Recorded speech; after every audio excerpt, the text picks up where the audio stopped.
Imagine for a second you're driving your car. You're cruising down the highway. Maybe you've got the radio up, the windows are down, the wind is in your hair. The perfect road trip vibe. Exactly. Everything feels fine. You're making good time. The engine is humming along.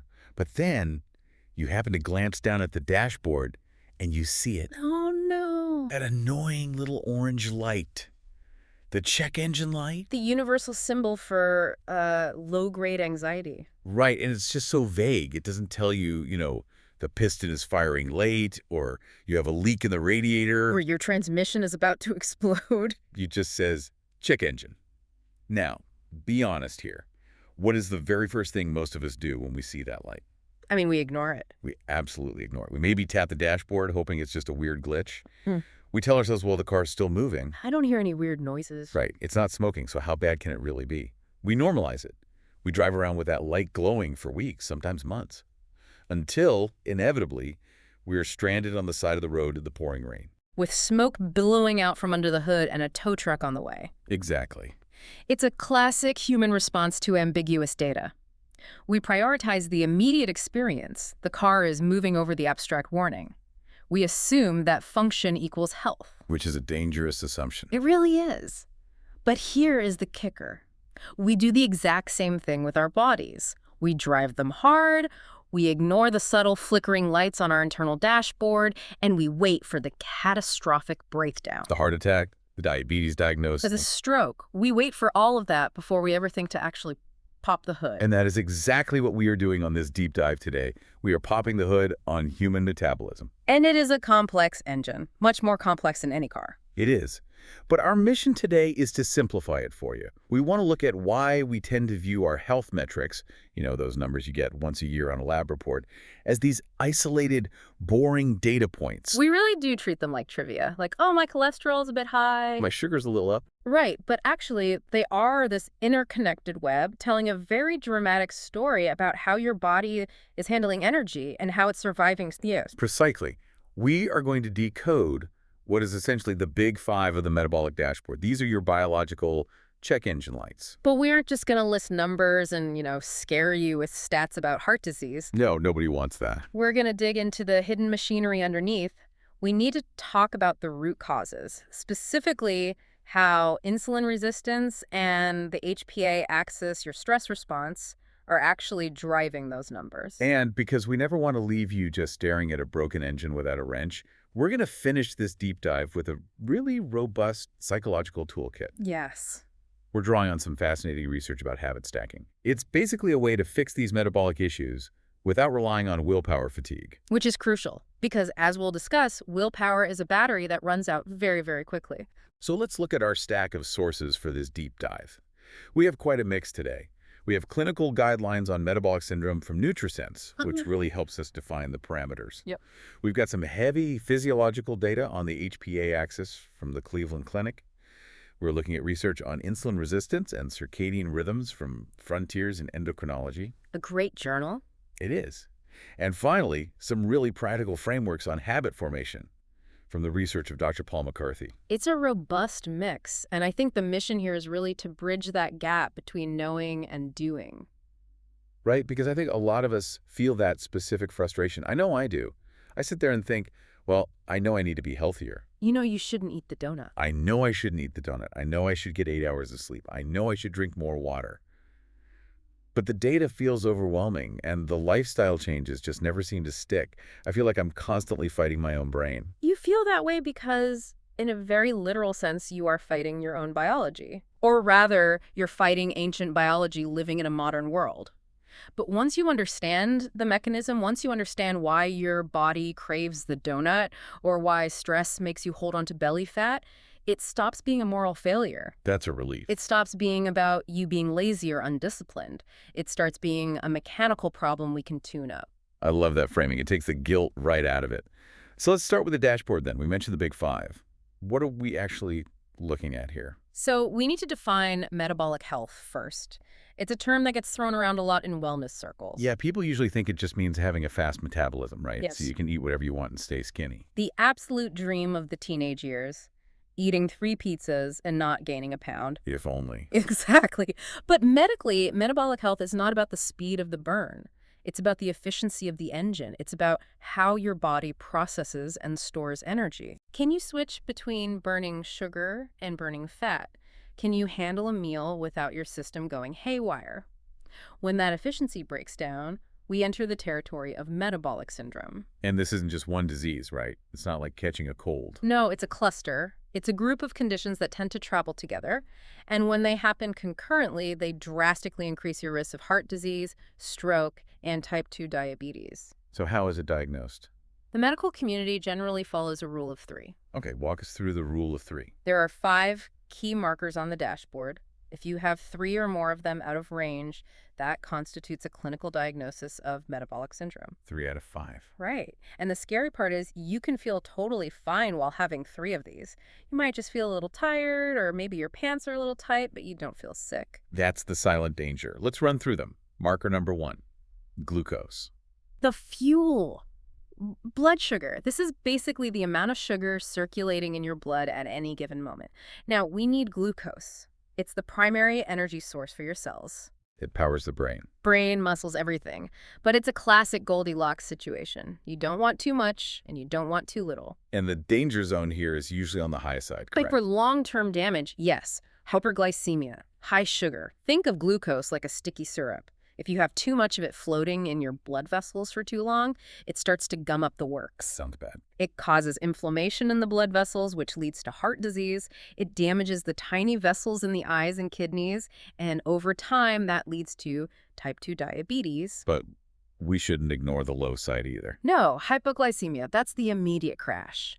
That causes brain fog, anxiety, shaking, that classic hangry feeling. I know that feeling well. We all do. That's your brain panicking because it thinks it's running out of fuel. If you're oscillating between high and low, you are on a metabolic roller coaster that is just exhausting your system. How do we actually measure this? Yeah. Because I usually just get a single number at my annual physical, and the doctor says, you're fine, or watch the sugar. That single number is usually your fasting glucose. You haven't eaten for 8 hours, usually overnight, and they take a snapshot. We generally aim for that to be under 100 milligrams per deciliter. Yeah. Then there's HbA1c, which is a bit better.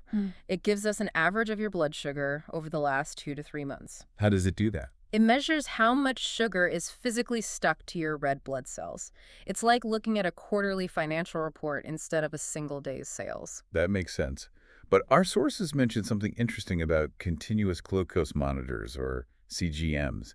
These are those little patches people wear in their arms now, right? I see them everywhere. Yes, and this is where the nuance really comes in. A fasting glucose test is like taking a single photograph of a movie. You might catch the actor sitting quietly on a bench and you think, oh, this is a boring movie, nothing is happening. Right. But you completely missed the high-speed car chase that happened 2 hours ago. That's a great analogy. So the fasting test misses the action. Exactly. CGMs let you see the car chase. They show you the 24/7 trends. You might wake up with perfect fasting glucose, so your doctor says you're fine. But maybe your lunch, let's say you had a sub sandwich and a soda, caused a massive spike that shot your glucose up to 180, and it took 4 hours to come down. Wow. That is called postprandial hyperglycemia. You wouldn't see that on a standard lab test, but that spike is still contributing to metabolic wear and tear. So it's the volatility that matters. Yeah. You want a smooth ride. Yes, it's the roller coaster versus the country drive. You want rolling hills, not Mount Everest. Okay, so marker 1 is glucose. Yep. Keep it stable. Marker number 2, cholesterol. Now, I feel like cholesterol has a terrible PR team. It really does. We're always told it's the enemy. We see the commercials for low cholesterol everything. It is deeply misunderstood. Cholesterol isn't inherently bad. It is a structural building block. You need it to build cell membranes. It's like the mortar in your brick wall. You need it to make hormones like testosterone, estrogen, and cortisol. You need it for digestion to create bile. Literally, if you had 0 cholesterol, you'd be dead. So it's about the balance. We have the HDL and the LDL. The classic good and bad. Right, but even that is a bit of a simplification. Think of them as logistics teams. LDL, or low-density lipoprotein, is the delivery truck. Yeah. It carries cholesterol from the liver out to the tissues where it's needed. This is the one we call bad, because if you have too many delivery trucks on the road and the road is damaged, maybe by high glucose, they tend to get into accidents. So they crash into the artery walls and form plaque. Exactly. So LDL is delivering the goods, but too much traffic causes a pileup. And HDL. HDL, or high-density lipoprotein, is the cleanup crew.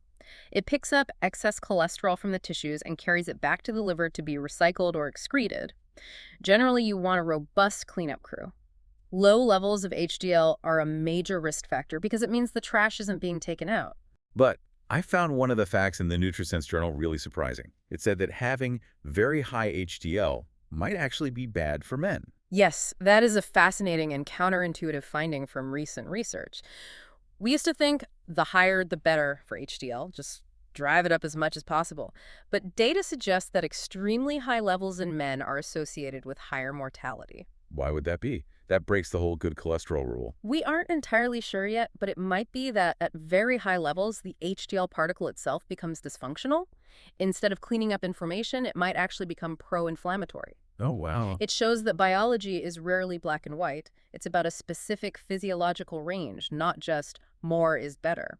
Biology loves a U-shaped curve. Yeah. Too little is bad, too much is bad. You want to be right in the middle. Exactly. Homeostasis. All right, marker number 3, triglycerides. These are different from cholesterol, right? I think people conflate them because they appear on the exact same blood panel. Yes, they do. Cholesterol is a builder. Triglycerides are energy. They are a type of fat or lipid found in your blood.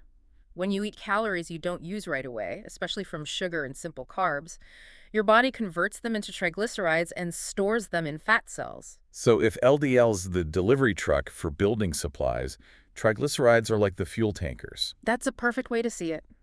And if you have too many fuel tankers sitting in traffic, it clogs up the system. High levels are directly linked to what we eat, specifically high sugar and alcohol intake. And what's the target there? The target is to keep them under 150 milligrams per deciliter. If you see high triglycerides and low HDL, that is a classic signature of insulin resistance. Got it. Okay, marker 4, blood pressure, the silent killer. It definitely earns that name. You can walk around with dangerously high blood pressure for years and feel absolutely nothing. Maybe a headache now and then. Meanwhile, your arteries are stiffening. We have 2 numbers here, systolic and diastolic. What's actually happening mechanically when the nurse pumps up that cuff on your arm? Systolic is the top number. That's the force against your artery walls when your heart beats. When it physically squeezes, it's the peak pressure. Okay. Diastolic is the bottom number. That's the pressure in the arteries when the heart is resting between beats. And the danger zone. Consistently higher than 120/80. When the pressure is too high, it causes micro tears in the artery walls. And that's where the LDL gets stuck. Exactly. That's where the LDL delivery trucks crash and form plaque. It's like a garden hose. If the pressure is too high, the hose gets damaged over time. And if the hose is damaged and stiff, it's harder to pump blood, so the heart has to work harder, which raises the pressure even more. It's a terrible feedback loop. Okay, bringing us to marker number 5, waist circumference. Yeah. Now, usually we talk about BMI, body mass index. Why are we measuring the waist instead? BMI is a very blunt instrument. It just takes your weight and height. A bodybuilder with 4% body fat could be classified as obese by BMI because muscle is heavy. Or an elderly person with very little muscle but a lot of fat might have a healthy BMI. Waist circumference is a much more accurate proxy for metabolic risk because it measures where the fat is located. And this brings us to the villain of the story, visceral fat. Yes. Not all fat is created equal. Subcutaneous fat, the stuff you can pinch on your arm or leg, the jiggle, is largely passive storage. It's just energy waiting to be used. It's annoying, maybe, but it's not necessarily killing you. But visceral fat is different. Very different. Visceral fat is the fat stored deep inside the belly, wrapping around your liver and intestines, and it is biologically different. How so? It's metabolically active. It acts like an organ itself. It pumps out pro-inflammatory cytokines, these chemical signals that increase inflammation throughout the entire body. It disrupts insulin signals. It releases fatty acids directly into the liver. It's basically a toxic factory sitting right in your midsection. That is a terrifying image. A toxic factory. It is. That's why the thresholds are specific. For men, a waist circumference over 40 inches, and for non-pregnant women, over 35 inches, indicates a significantly higher risk of metabolic disease, regardless of what your total weight is. So you could be skinny fat. Exactly. Normal weight on the scale, but with a pot belly.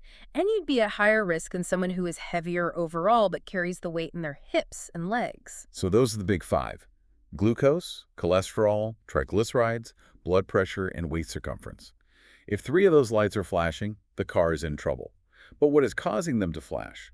We promised to look at the root cause. The common denominator for almost all of this, The thing that ties high glucose, high triglycerides, and belly fat together is insulin resistance. Okay, let's really unpack this. We hear this term constantly, but what is actually happening at the cellular level? Think of insulin as a key.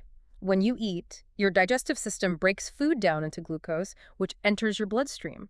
Your pancreas notices the sugar rising and releases insulin. Insulin travels to your cells, muscle cells, fat cells, and inserts itself into a receptor on the cell wall. That's the key going into the lock. When the key turns, a door opens and glucose leaves the blood and enters the cell to be used for energy. So in a perfectly healthy body, the door opens, glucose leaves the blood, goes into the cell, and blood sugar levels drop back down to normal. Exactly. It's a beautiful, efficient system. But in insulin resistance, the lock gets jammed. You put the key in, but it won't turn. The cell refuses to open the door. Why does it refuse? Imagine the cell as a subway car during rush hour. It is absolutely packed with people, packed with energy. The door's open, but no one else can fit in. So the passengers, the glucose, are left standing on the platform. On the platform, which is your blood. So the glucose is stuck in the blood, and the cell is effectively saying, we are full? Right. And this creates a vicious cycle. The pancreas doesn't know the subway car is full. It just sees that there's still glucose on the platform, so it thinks, maybe I didn't send enough keys, so it pumps out more insulin. This is called hyperinsulinemia. So now you have high sugar and high insulin. Correct. And eventually, the pancreas just can't keep up. It burns out. The beta cells that make the insulin actually start to die off. That's when blood sugar stays permanently high, and you get diagnosed with type 2 diabetes. Wow. But the damage starts way before that diagnosis, during that phase where insulin is high. High insulin tells the body to store fat, specifically that dangerous visceral fat we just talked about. It locks the fat cells so you can't burn them for energy. Why does this happen, though? Why would our bodies evolve a mechanism where the lock gets jammed? It seems like a huge design flaw. It's only a flaw in our modern context. Evolutionary biologists have a few theories on this. One is the thrifty gene hypothesis. Okay, what's up? Well, for most of human history, food was scarce. We lived in a feast or famine environment. We didn't have 20 and 47 access to Uber Eats.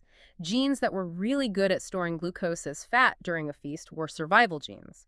They kept you alive during the famine. But now we live in a permanent feast. Exactly. We are living in a world of abundance that our genes aren't calibrated for. We are ancient biological machines trying to run in a digital surplus environment. There was another theory in the notes, the adjustable threshold hypothesis. Right. This suggests that the body intentionally becomes insulin resistant to protect the cells. Remember the subway car analogy? Yeah, the packed car. If you force more people into that car, people start getting crushed.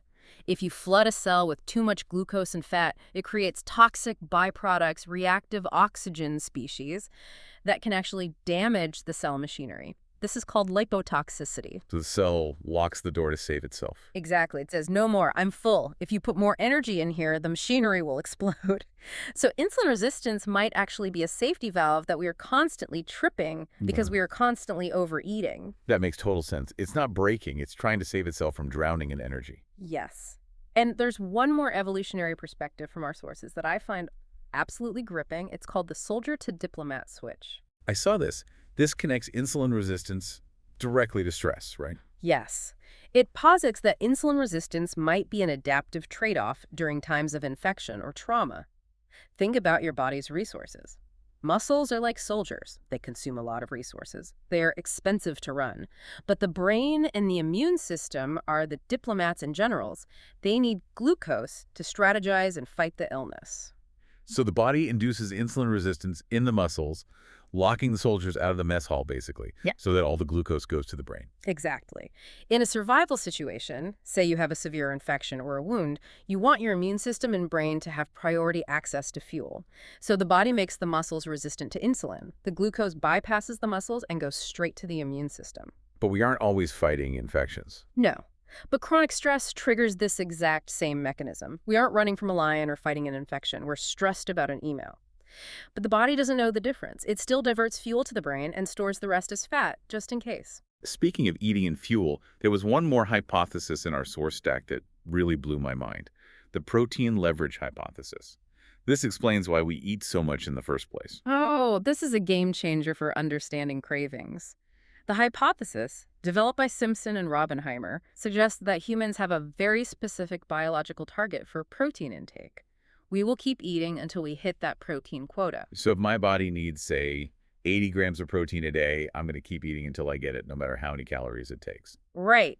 Think about it. If you're eating steak and eggs, which are high protein, you hit that target pretty quickly. You eat 600 calories, you get your protein, and your hunger turns off, you feel full. But what if you're eating ultra-processed food? Chips, cookies, cheap fast food. Those foods are engineered to be dense in calories, carbs, and fats, but very low in protein. So to get those same 80 grams of protein from potato chips, You'd have to eat, what, 5 bags? you'd have to eat thousands of calories of chips. And the scary part is, your biology drives you to do exactly that. You will keep eating the chips, racking up excess glucose and fat, desperately searching for the amino acids that just aren't there. You are overeating calories to get enough protein. And the sources mentioned protein decoys. Yes, this is where it gets insidious. In nature, savory flavors, umami, usually signal protein. Meat is savory, mushrooms are savory, but modern food engineering has created savory snacks that taste like protein barbecue chips, flavored crackers, but are actually just starch and fat with chemical flavoring. The biological trick. It tricks the brain. Your body tastes the savory flavor and thinks, protein is coming. It gets ready. But the protein never arrives. It's just empty carbs. So the hunger signal never turns off. You keep eating, looking for the nutrient that was promised but not delivered, and meanwhile, the metabolic dashboard lights start flashing red because you've just consumed 300 grams of carbs. That is wildly unfair. We are being hacked. We are, and that leads us directly to the other major hacker of our metabolic system, stress. We mentioned the soldier to diplomat switch, but we need to look at the actual machinery of stress itself, the HPA axis. Let's break down the acronym. HPA, hypothalamic pituitary adrenal axis. This is the command center for your stress response. It connects your brain to your hormones. It starts in the hypothalamus, a deep part of the brain. The hypothalamus is the sensor. It picks up a threat, could be a tiger, could be a deadline, could be low blood sugar. It sends a chemical signal to the pituitary gland. The master gland. Right. The pituitary then shouts down to the adrenal glands, which are sitting on top of your kidneys like little triangular hats. And the adrenals release cortisol. Cortisol, the stress hormone. We always hear about how bad it is. Cortisol gets a bad rap, but it's essential for life. It wakes you up in the morning. That's the cortisol awakening response. It reduces inflammation initially. And crucially, it mobilizes energy. When the adrenals release cortisol, it tells the liver, dump sugar into the blood. We need energy to run away. And that's the problem. If we aren't running away, that sugar just sits there. Exactly. But here is the critical part. In a healthy system, there is a negative feedback loop. Think of it like a thermostat. When the house gets hot enough, the thermostat turns off the furnace. When cortisol levels get high enough in the blood, they signal back to the brain, the hypothalamus and pituitary, to say, okay, message received, threat is managed, stop the alarm. And the system shuts off. But with chronic stress. The thermostat breaks, the brain becomes desensitized to the signal. It's like a smoke alarm that just keeps ringing. So you have chronically high cortisol. And what does that do to our metabolic markers? It's a metabolic collision. Chronic cortisol keeps dumping glucose into the blood-raising marker 1. It suppresses insulin sensitivity, worsening the root cause. It raises blood pressure by constricting arteries, marker 4. And this is crucial. Cortisol specifically encourages the storage of fat in the abdominal area. Visceral fat, marker 5. It all connects. Cortisol literally moves fat from your arms and legs and deposits it in your belly. It's a survival mechanism, keeping the energy storage near the vital organs for quick access during a long crisis. But in the modern world, it just gives us metabolic syndrome. It's like our body is trying so hard to help us survive a famine or a war that isn't happening, and in the process, it's giving us heart disease. That is a perfect summary. And to make matters more complex, this entire system operates on a schedule. This brings us to circadian biology. The rhythm of health. I feel like this is the absolute frontier of medicine right now. It absolutely is. We used to think the body just worked the same way 24 hours a day, but it doesn't. We have a master clock. The suprachiasmatic nucleus. Yes, the SCN. It's a tiny bundle of about 20,000 neurons in the hypothalamus, right above where the optic nerves cross. It takes cues from light, specifically blue light from the sun, to tell your body what time it is. It sets the rhythm for everything. But the sources say we have other clocks too. Peripheral clocks. Every single cell in your body has a clock gene. Your liver has a clock. Your pancreas has a clock. Your muscle cells have clocks. In a healthy person, the master clock in the brain acts like the conductor of an orchestra, keeping all the peripheral clocks in sync. And what happens when they get out of sync? Chaos. We call it desynchronization. A great example is what researchers call social jet lag. I love this term. It sounds like a sophisticated excuse for being tired on Monday morning. It basically is. It's the mismatch between your biological clock and your social schedule. Let's say you're a night owl, a late chronotype. Your biology wants you to sleep until 9 a.m., but your job requires you to be at a desk at 8 a.m. You are permanently living in a time zone that doesn't match your body. And the data shows this has real health consequences. Huge consequences. Late chronotypes, people who naturally stay up late, have significantly higher risks of cardiovascular disease, higher glucose, and worse lipid profiles than early birds. And it's not just because they might sleep less, it's because they are eating and active at times when their body expects to be resting. This brings us to meal timing. I found the section on time-restricted eating really compelling. It matters when we eat, not just what we eat. Ideally, yes. Remember those peripheral clocks? The liver and pancreas clocks are regulated by food, not light. If you eat a heavy meal at 11 p.m., you are waking up your liver and saying, time to work, new day. But your brain clock, seeing the darkness, is saying, no, it's night, time to sleep. So the orchestra's playing two different songs at the exact same time. Exactly. The liver is trying to process glucose while the rest of the body is shutting down insulin sensitivity for the night. The result is a much higher glucose spike than if you ate the exact same meal at 10 a.m. We are more insulin sensitive in the morning and less sensitive at night. The sources mentioned a study where restricting the eating window improved health even without weight loss. That is the smoking gun for circadian biology. If you simply compress your eating window, say 8 to 10 hours during the day, and stop eating 3 hours before bed, you see improvements in insulin sensitivity and blood pressure. You're simply allowing the body to perform its maintenance cycles without interruption. So we've painted quite a picture here. We have the dashboard lights flashing, the 5 markers. We have the root cause, insulin resistance. We have the drivers, stress, and circadian mismatch. It feels like a lot. It is a lot. And that feeling of it's too much is exactly why most diets and lifestyle changes fail. We try to overhaul the entire engine overnight. We say, starting Monday, I'm going to run 5 miles, eat only kale, sleep 9 hours, and never stress. Yeah, and by Wednesday, we're eating pizza on the couch. Which brings us to the solution, the action plan. Our sources outline the pillars of lifestyle medicine. There are 6 core pillars: nutrition, physical activity, sleep, substance cessation, stress management, and social connection. I want to touch on 2 of those briefly before we get to the how. Physical activity. The Tamil guidelines in our source stack had some really accessible examples. Yes, I liked that.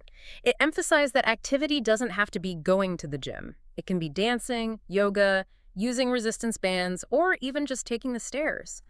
The goal is to avoid sedentary behavior. Muscle contraction acts like a sponge for glucose. It pulls sugar out of the blood without even needing insulin. It's a bypass for that jammed lock we talked about. Social connection. We don't often think of hanging out with friends as a metabolic intervention. But it is. Loneliness is a state of chronic stress. It keeps the HPA axis activated. Positive social connection releases oxytocin, which buffers cortisol. Connectedness actually improves physical biomarkers. It lowers inflammation. Okay, so we know what to do. Eat better, move more, sleep well, stress less.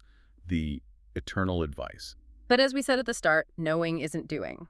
This is where Dr. McCarthy's research on habit stacking comes in. This is the psychological key. We rely far too much on willpower. Research shows that relying on motivation fails. British adults usually quit new habits after just 7 weeks. 7 weeks? That's depressing. It's human. Willpower is a finite resource. It's located in the prefrontal cortex, the part of the brain responsible for decision-making. Every time you make a decision, what to wear, what to email, what to eat, you drain that battery. By 6 p.m., your battery is dead. That's why you eat the ice cream at night, not in the morning. Decision fatigue. Exactly. If you have to decide to go to the gym every day, eventually you'll decide not to. The goal of habit stacking is to remove the decision completely. So how does it work? The concept is based on synaptic pruning and Hebb's law. Neurons that fire together wire together. Your brain loves efficiency. It has billions of neural pathways. Some are super highways, things you do automatically, like brushing your teeth or making your morning coffee. You could do them in your sleep. Others are dirt roads, new habits you're trying to build. And habit stacking is piggybacking. Yes. You link a new behavior to an existing strong neural pathway. The formula is, after or before my current habit, I will do my new habit. You're drafting behind the semi-truck of your old habit. Exactly. You are using the momentum of the existing neural connection to pull the new behavior along until it forms its own pathway. But the current habit has to be solid, That right? is the most critical part. The anchor must be rock solid. A bad anchor is when I have time. You never have time. A bad anchor is when I feel like it, you won't feel like it. So what's a good anchor? When I put my coffee cup in the dishwasher, after I flush the toilet, when my feet hit the floor in the morning, when I buckle my seatbelt. These are events that happen reliably regardless of your mood or schedule. Let's build a menu for you, the listener.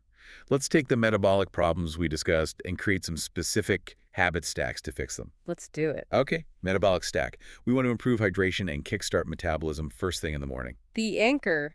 Pouring your morning coffee, almost everyone does it, the stack. After I press the button on the coffee maker, I will drink one full glass of water. I love that. You're standing there anyway waiting for the brew. Exactly. And hydration helps clear cortisol and prepares the digestion. It's very low friction. How about a mental health stack? Managing that HPA axis and lowering the stress alarm. Let's use dinner as the anchor. After I sit down for dinner, I will say one thing I'm grateful for. That sounds cheesy to some people, but does it work biologically? It shifts the nervous system from sympathetic fight or flight to parasympathetic rest and digest. Gratitude literally lowers cortisol.